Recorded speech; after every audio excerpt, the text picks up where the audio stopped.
My name is Jordi Vilanova and I speak on behalf of the Catalan National Assembly, a grassroots organisation defending the right to self-determination of the Catalan people.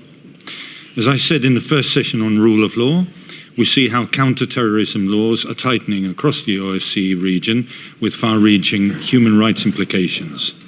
Anti-terror legislation in Spain is being used through illegitimate use of the judicial system to restrict the right to legitimate protest through fabricated accusations of terrorism against peaceful Catalan activists.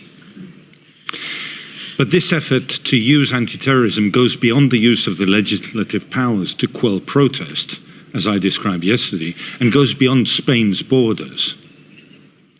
In July this year, my organisation found itself having to address the Executive Director of Europol, Ms. Catherine de Boll, to express our concern regarding the inclusion of the Catalan Democratic Self-Determination movement in the European Terrorism Situation and Trend Report 2023.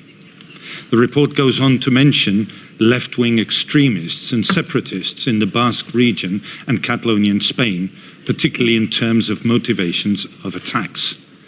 Now, active we certainly are, but our movement is decidedly peaceful. And since this information is supplied for a report on terrorism by the EU member states, we can only come to the conclusion that Spain has attempted to use the counter-terrorist effort to repress legitimate political movements by criminalizing our organization as well as others. Now that the Spanish authorities have been caught out, they have now requested this information to be withdrawn. But the intent is clear. It was evidently no accident. The Catalan pro-independence movement is a peaceful and non-violent one, by defending the right to self-determination of Catalonia exclusively through means and initiatives that come within the scope of the rights to freedom of assembly, freedom of expression, and political participation. Labeling activists as terrorists and falsely accusing them of using violence serves the purpose of criminalizing the right to protest and stifles political dissent, therefore undermining the rule of law.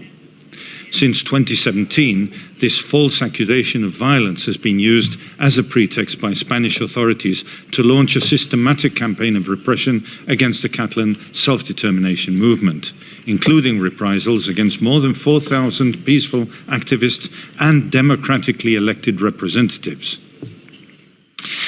And also the imprisonment of 9 civil and political leaders.